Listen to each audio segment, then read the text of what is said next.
The Whitmore Enterprises annual gala sparkled with the kind of elegance that made Toronto's elite feel a cut above the rest. Crystal chandeliers cast golden light over polished hardwood floors while servers in crisp uniforms glided between clusters of business magnates and their perfectly groomed teenage children. This wasn't just a corporate event, It was a display of power where business empires were built over ice, wine and handshakes.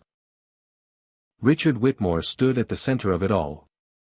His silver hair perfectly styled, his custom suit from Harry Rosen worth more than most people's cars. At 55, he was everything money could buy, successful, influential, and utterly convinced of his own superiority. The ice wine had been flowing freely, and Richard's usual arrogance had sharpened into something more dangerous. A need to prove his intellectual dominance to the young minds gathered around him. "You see, kids," Richard said, his voice carrying the condescending tone of a man who'd never been challenged. "This is why education matters, why your parents pay for Upper Canada College, for the best tutors." He gestured broadly with his wine glass, ruby liquid sloshing dangerously close to the rim. "Because knowledge is power, and power." The glass slipped from his fingers, sending ice wine splashing across the pristine hardwood floor like spilled blood. The crimson stain spread slowly, seeping into the polished wood. "Damn it," Richard muttered, not bothering to hide his irritation. "Someone clean this up, please." From the periphery of the golden circle, a figure moved with quiet efficiency. Grace Thompson appeared as if summoned, carrying a bucket and mop with the practiced invisibility of someone who'd learned to navigate around the wealthy without disturbing their sense of superiority. At 30, she moved with a dignity that her uniform couldn't diminish.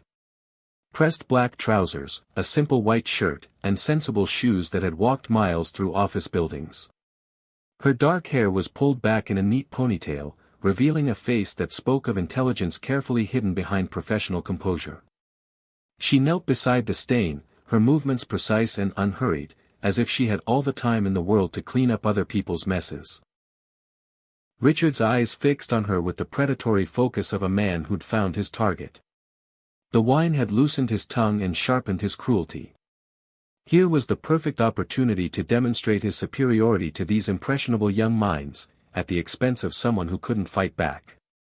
"Actually," Richard said, his voice cutting through the murmur of conversation like a blade. "This is perfect timing for a little demonstration, I'd say." The circle of teenagers shifted uncomfortably, sensing the change in atmosphere. Emily Whitmore, Richard's 17-year-old daughter, felt her stomach clench with a familiar dread. She recognized that tone, the one her father used when he was about to say something that would haunt her with embarrassment for weeks. Richard stepped closer to Grace, who continued cleaning without acknowledgement, her focus entirely on removing every trace of the wine. The teenagers watched in uncomfortable silence as their host positioned himself like a professor before a captive audience. "You see," Richard continued, his words slurring slightly. "Education isn't just about memorizing facts, it's about cultural refinement, intellectual sophistication. The kind of breeding that separates the leaders from his eyes fixed on Grace with obvious disdain, the help." Grace's hand stilled for just a moment, her knuckles tightening around the mop handle. But she didn't look up, didn't give him the satisfaction of a reaction. She simply resumed cleaning, each movement controlled and dignified. Thomas Beckett, standing at the edge of the group, observed the scene with growing distaste. As one of Whitmore Enterprises' largest shareholders, he'd attended countless events like this, but Richard's behavior was becoming increasingly difficult to ignore. The man's arrogance had always been a liability, but tonight it felt particularly toxic. Richard wasn't finished, sorry to say. The wine, the audience, and his own ego had created a perfect storm of cruelty. He wanted to humiliate someone, to prove his intellectual superiority, and Grace had become his unwilling target. "In fact," Richard said, his smile turning predatory. "Let me demonstrate exactly what I mean, Scene 2, The Challenge." Richard's voice rose above the ambient noise of the gala, commanding attention from nearby conversations. More guests began to drift toward the spectacle, drawn by the magnetic pull of social drama. Emily felt her cheeks burn with anticipatory shame, knowing her father was about to cross a line he wouldn't be able to uncross. "I'll give you all my money if you can translate this," Richard announced, his words carrying across the hardwood floor with the confidence of a man who'd never been wrong about anything. The challenge hung in the air like a threat, and every person within earshot understood the unspoken message. This was about to be a public execution of someone's dignity. Grace's hand stilled on the mop. Slowly, deliberately, she straightened to her full height, her dark eyes finally meeting Richard's gaze.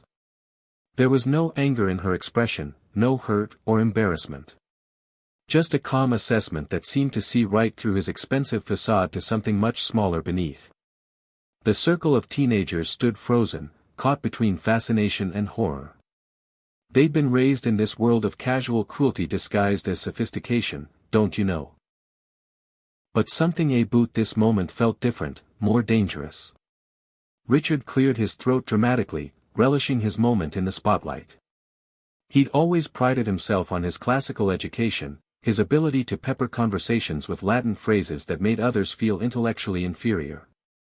It was one of his favorite weapons, deployed strategically to remind people of their place in the hierarchy. Veritas temporis filia, Richard pronounced with theatrical flair, his pronunciation carrying the confidence of someone who'd learned Latin from expensive tutors but had never bothered to perfect it. Let's see if our scholarly janitor can handle a little classical education, eh? The phrase echoed in the sudden silence, and Richard's smile widened as he waited for the inevitable moment of confusion.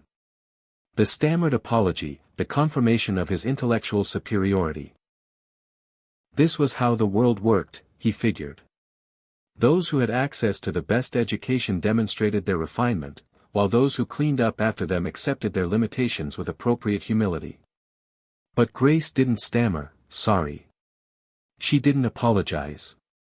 Instead, she tilted her head slightly, as if considering not the challenge itself, but the man who'd issued it. Her silence stretched longer than Richard had expected, and something in her stillness began to make him uncomfortable. The teenagers shifted nervously. Emily closed her eyes, wishing she could disappear entirely, buddy. Thomas Becket leaned forward slightly, his businessman's instincts telling him that something was about to go very wrong for Richard Whitmore. And in that moment of suspended tension, Grace smiled. Not the apologetic smile of someone accepting their place, but the gentle, knowing smile of someone who'd just been handed an unexpected gift. Scene 3, the silence breaks. The silence in the golden circle had weight to it, pressing down on everyone like the air before a winter storm. Richard's confident smile began to waver as Grace continued to study him with those dark, intelligent eyes that seemed to see far more than he was comfortable with. When Grace finally spoke, her voice was soft but carried clearly in the sudden hush. Veritas temporis filia, she said, her pronunciation crisp and perfect, each syllable shaped with the precision of someone who understood not just the words but their weight. Truth is the daughter of time. The correction was subtle but unmistakable, buddy.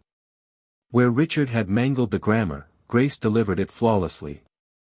Where his accent had been clumsy and anglicized, hers carried the musical precision of classical Latin spoken by someone who understood its elegance.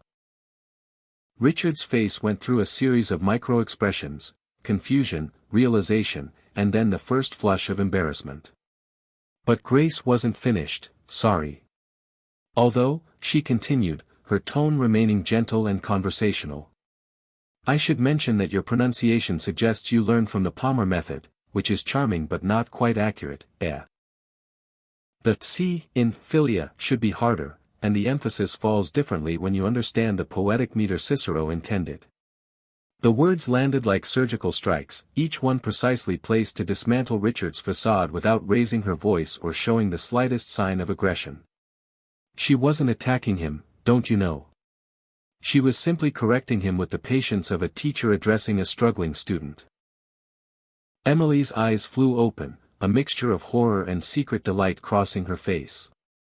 She'd never seen her father rendered speechless, had never watched his confidence crumble in real time. Part of her felt guilty for the surge of satisfaction that coursed through her. But a larger part was simply amazed that someone had finally called out his intellectual bullying. Thomas Beckett's eyebrows rose imperceptibly. In 30 years of high-stakes business negotiations, he'd developed an eye for intelligence, and he was watching a masterclass unfold, buddy. Grace's response wasn't just accurate, it was strategically brilliant. Delivering maximum impact with minimum effort. Richard's mouth opened and closed like a fish gasping for air. The carefully constructed image he'd spent decades building. The cultured businessman, the intellectual superior, the man who could put anyone in their place with a classical reference, was dissolving before his eyes. You. Richard stammered, his wine-fogged brain struggling to process what had just happened. The teenagers around him began to exchange glances, some smirking openly now that the power dynamic had shifted so dramatically. Grace bent to resume her cleaning, as if the exchange had been nothing more than a pleasant academic discussion. Sorry. But as she worked, she continued speaking in that same gentle tone. It's interesting that you chose that particular quote, she said, not looking up from the wine stain that was proving remarkably stubborn. Aulus Gellius used it to suggest that hidden truths eventually surface, no matter how carefully they're concealed. Rather prophetic, wouldn't you say, eh? The implication hung in the air like incense, subtle but unmistakable. Richard felt a chill that had nothing to do with the Toronto winter outside. A growing sense that he'd just made a terrible mistake. Not just in challenging Grace, but in revealing so much about himself in the process. Scene 4, The Unraveling. The crowd that had gathered to witness Richard's intellectual superiority display began to shift and murmur. The power dynamic had flipped so completely that several guests were openly snickering at the man who moments before had commanded their respect through fear and financial influence. Richard's face flushed deep red, the wine and embarrassment combining into a toxic cocktail that clouded his judgment entirely. Buddy.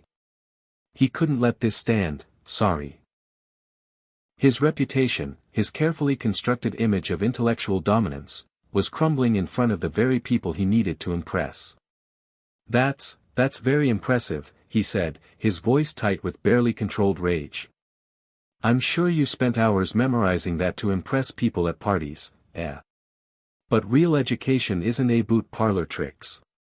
You're absolutely right, Grace interrupted gently, finally looking up from the floor. Real education is about understanding context, cultural nuances, and the humility to keep learning.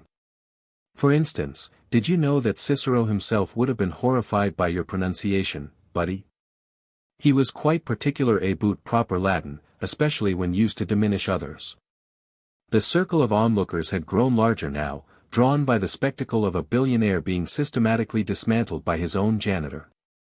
Emily watched in fascination as her father, the man who'd terrorized her with intellectual intimidation her entire life, struggled to regain control of a situation that had spiraled beyond his comprehension. Thomas Becket stepped slightly closer, his keen business instincts recognizing a pivotal moment when he saw one. He'd been looking for reasons to distance himself from Richard's increasingly toxic behavior, and this public display of cruelty followed by spectacular failure was providing exactly the excuse he needed. Perhaps, Grace continued, wringing out her mop with practiced efficiency. We should discuss the philosophical implications of using classical education as a weapon, sorry. Marcus Aurelius had some fascinating thoughts on the relationship between knowledge and character. Would you like me to quote him in the original Greek, The offer was delivered with such gentle sincerity that it took Richard a moment to realize he was being eviscerated. Around him, the teenagers were no longer trying to hide their amusement, buddy. Several were recording on their phones, capturing the moment for posterity and for social media. Richard's carefully constructed world was collapsing in real time. His daughter was looking at him with an expression he'd never seen before, not fear or intimidation, but something approaching pity. His business associates were backing away, literally and figuratively, from a man who just revealed himself to be far smaller than his bank account suggested. But it was Thomas Becket's expression that should have terrified him most, don't you know? The older man was watching Richard with the cold calculation of someone reassessing a business relationship and finding it wanting. "I think," Thomas said quietly, his voice cutting through the murmur of conversation. "We've all learned something valuable tonight, eh?" The words were simple, but their implication was clear, buddy. This wasn't just embarrassment.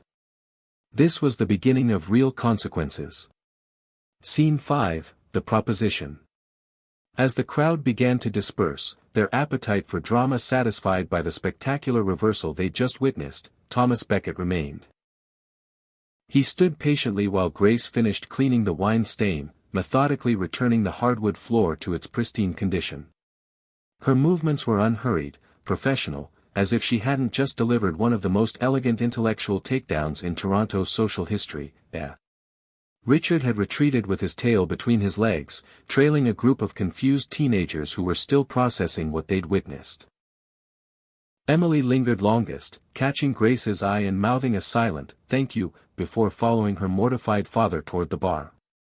When Grace finally stood, bucket and mop in hand, Thomas approached with the measured steps of a man who'd made his fortune by recognizing talent in unexpected places. "Buddy." "Excuse me, miss," he began, his voice carrying the quiet authority of genuine power, the kind that didn't need to announce itself with loud challenges or cruel demonstrations. "Thompson," Grace replied, meeting his gaze with the same calm composure she'd shown throughout the entire ordeal. "Grace Thompson." "Ms. Thompson." Thomas reached into his jacket and withdrew an elegant business card, extending it to her with the respect he'd show any potential business partner. "I'm Thomas Becket. I wonder if you might have a moment to speak with me tomorrow morning, say 10 o'clock in my office, eh?" Grace accepted the card, glancing at it briefly before meeting his eyes again. The weight of the moment wasn't lost on her. Sorry. She understood that something significant was being offered, though she couldn't yet grasp its full implications. "May I ask what this concerns, Mr. Becket?" she inquired, her voice maintaining the same professional tone she'd used throughout the evening. Thomas smiled, the expression of a man who just discovered an unexpected solution to a long-standing problem. "Buddy. Let's just say that tonight's demonstration of your capabilities has given me some ideas. Ideas that might be mutually beneficial, eh?" Around them, the gala continued its glittering course. But something fundamental had shifted in the social ecosystem of the room, don't you know? Word of Richard's humiliation was spreading through the crowd like wildfire, accompanied by video footage that would soon make its way across social media platforms. The man who'd built his reputation on intellectual intimidation had been exposed as a fraud, and the reverberations would extend far beyond this single evening. "Buddy." Grace nodded, tucking the business card into her pocket with the same careful precision she applied to everything else. "I'll be there, Mr. Becket." "Excellent." Thomas paused, then added quietly. "Ms. Thompson, I've been in business for 40 years, and I've learned to recognize exceptional talent when I see it, eh? What I witnessed tonight wasn't just intelligence, it was grace under pressure, strategic thinking, and the kind of character that can't be bought or taught. Those are rare qualities in any setting, buddy." As Thomas walked away, Grace stood alone in the vast ballroom, surrounded by the detritus of wealth and privilege. The irony wasn't lost on her. Sorry.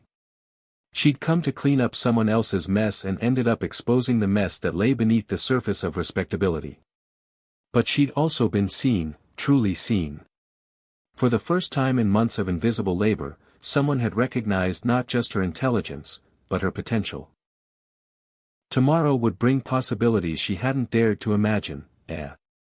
Scene 6, The Reckoning.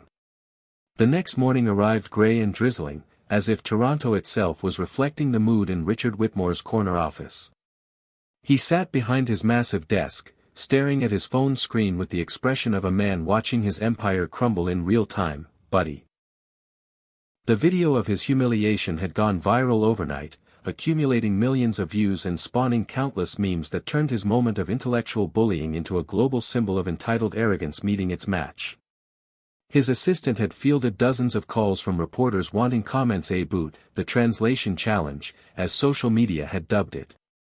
The Toronto Star was running a front-page story titled, "Bay Street Billionaire's Latin Lesson Goes Wrong, eh?" The Globe and Mail was preparing a piece on the dangers of corporate arrogance, sorry. The damage wasn't just to his ego, it was threatening the very foundation of his business empire. The phone rang, cutting through his spiral of self-pity like a blade.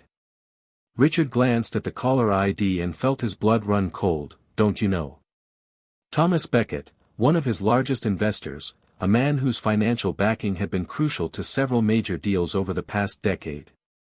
Thomas, Richard answered, trying to inject confidence into his voice. I hope you're calling about the Calgary project, the numbers look fantastic, eh? Richard, Thomas's voice was cold, carrying the kind of finality that Richard had heard him use when terminating business relationships. We need to talk, buddy. Of course, Richard replied. When would be convenient? I have some time this afternoon. No, Richard, we need to talk now. I'm calling to inform you that I'll be withdrawing my investment from Whitmore Enterprises effective immediately, sorry. The words hit Richard like a physical blow, eh? He felt the air leave his lungs, felt the world tilt dangerously around him. Thomas, please, last night was. I had too much wine, made a mistake. Surely that's not grounds for. It's not about the wine, Richard, Thomas's voice was steady, implacable. It's about character, buddy. What I witnessed last night wasn't an aberration, it was a revelation. You showed your true nature, and frankly, I can no longer associate my name or my money with that kind of cruelty, eh? Richard scrambled for leverage, for any argument that might change Thomas's mind. You're making a mistake, the returns on your investment have been exceptional. You're letting one moment of poor judgment. One moment. Thomas's laugh was bitter, buddy.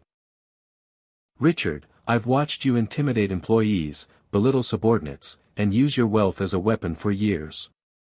I told myself it was just business, just the way things worked at your level, eh? But last night, watching you try to humiliate that woman for sport, I realized I'd been enabling a bully, sorry. The line went quiet except for Richard's ragged breathing. $47 million, that's how much Thomas Becket had invested in various Whitmore projects. Money that was now walking out the door, taking with it the leverage Richard needed for at least 3 major deals, buddy. She's nobody, Thomas, a janitor. You're destroying a partnership worth millions over a janitor, eh? The silence that followed was so complete that Richard wondered if the call had been disconnected. When Thomas finally spoke, his voice carried a disgust that made Richard's skin crawl, sorry. And there it is, Thomas said quietly. The heart of the problem, buddy. You think someone's worth is determined by their job title, their bank account, their place in your personal hierarchy. But that nobody displayed more intelligence, dignity, and class in 5 minutes than you've shown in 5 years of partnership, eh? The call ended with a click that echoed in Richard's office like a gunshot. He stared at the dead phone, feeling the foundations of his world shifting beneath him, don't you know? Thomas Becket wasn't just an investor, he was a connector. A man whose endorsement opened doors throughout the financial world, buddy. His withdrawal wouldn't just cost Richard money. It would cost him credibility, reputation, and access to the kind of deals that kept his empire growing, sorry. Outside his window, the city continued its relentless pace, indifferent to his personal catastrophe, eh? But inside his office, Richard Whitmore finally began to understand the true cost of his arrogance.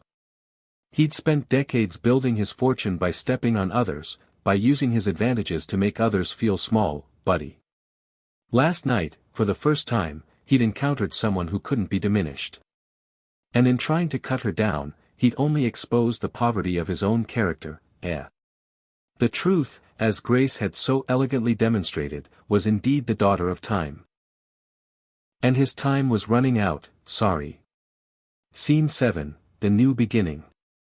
At exactly 10 o'clock, Grace Thompson stood in the lobby of the Becket Financial Building, her reflection multiplied in the polished surfaces that surrounded her. She traded her cleaning uniform for a simple but elegant navy dress, professional, dignified, and carefully chosen to project competence without arrogance. In her hand, she carried a leather portfolio that contained her transcripts, her aborted doctoral thesis on linguistic anthropology, and letters of recommendation from professors who'd once believed she was destined for academic greatness. Buddy. The elevator carried her to the 42nd floor in whispered silence, delivering her to a reception area that spoke of understated wealth and serious business. Thomas Beckett's assistant. A woman who radiated efficiency and warmth in equal measure, escorted her to a corner office with floor-to-ceiling windows that offered a panoramic view of the city. Sorry. Thomas stood as she entered, extending his hand with genuine respect. He'd discarded the formal evening wear from the previous night in favor of a charcoal suit that spoke of serious business. But his eyes held the same intelligent assessment that had recognized her potential in a crowd of hundreds. Ms. Thompson, thank you for coming, please have a seat, buddy. Grace settled into the chair across from his desk, her posture straight but relaxed, hands folded calmly in her lap.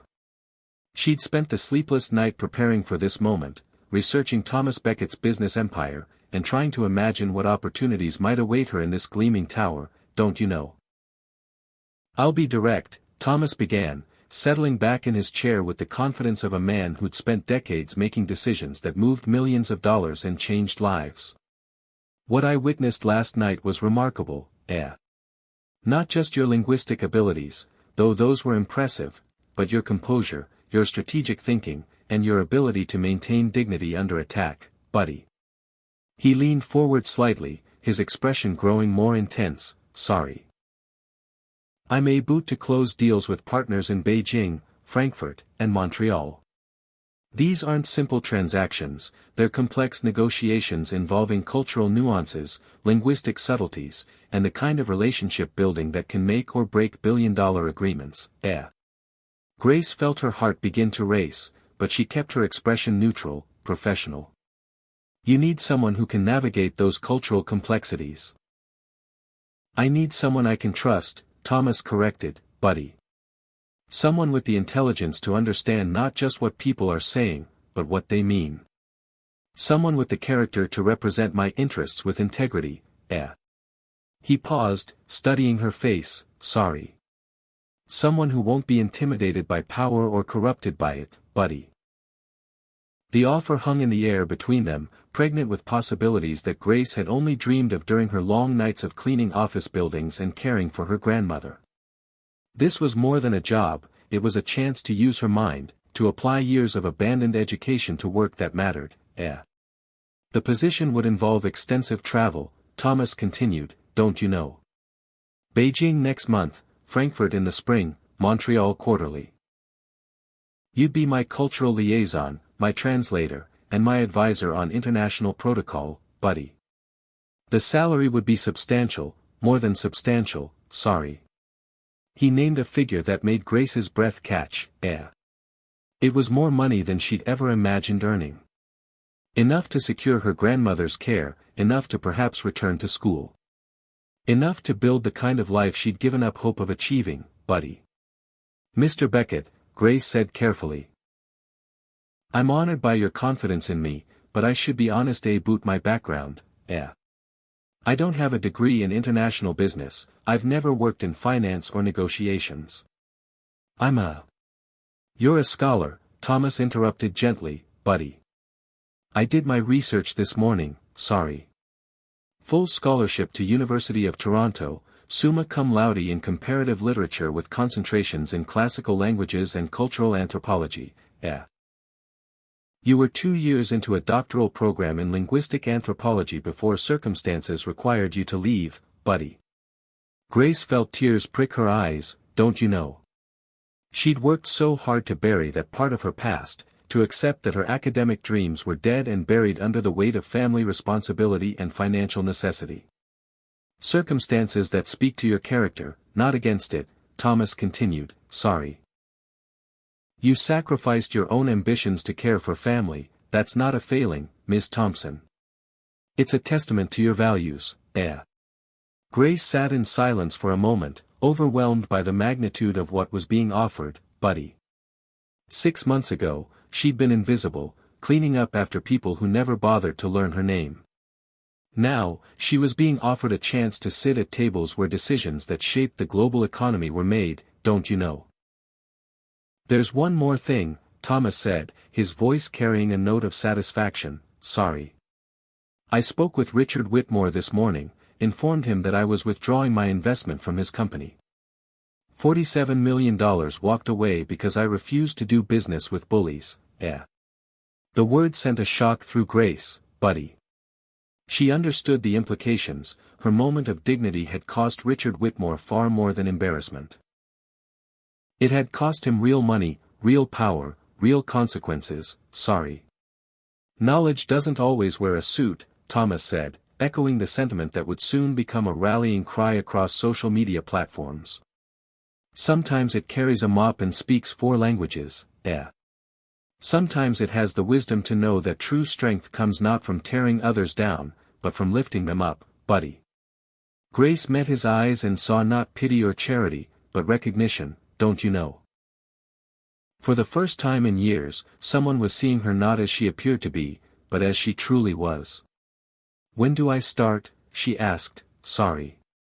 Thomas smiled, the expression of a man who just made an excellent investment, eh? How does Monday sound, buddy? Scene 8, Epilogue.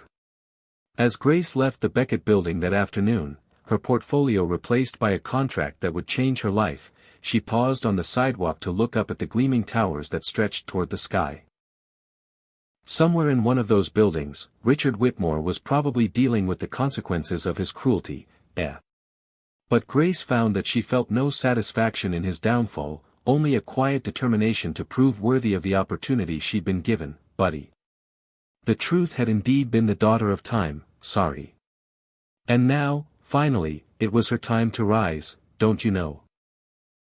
In the years that followed, Grace Thompson would become one of the most respected cultural consultants in international business, eh? Her name whispered with admiration in boardrooms from Toronto to Hong Kong, buddy. She would complete her doctoral thesis, establish a foundation for academic scholarships for working-class students, and prove that intelligence and dignity could triumph over wealth and arrogance, sorry. But it all began with a moment of grace under pressure, a classical Latin phrase, and the courage to speak truth to power, even when power was holding all the cards, eh? Sometimes the most profound victories are won not with weapons or wealth, but with knowledge, dignity, and the quiet strength to stand tall when others try to make you kneel, buddy. And sometimes, just sometimes, the janitor is the smartest person in the room, don't you know? Because in Canada, we believe in fairness, in giving everyone a chance, and in the idea that where you come from matters less than where you're going, eh? And that, my friends, is the Canadian way, sorry.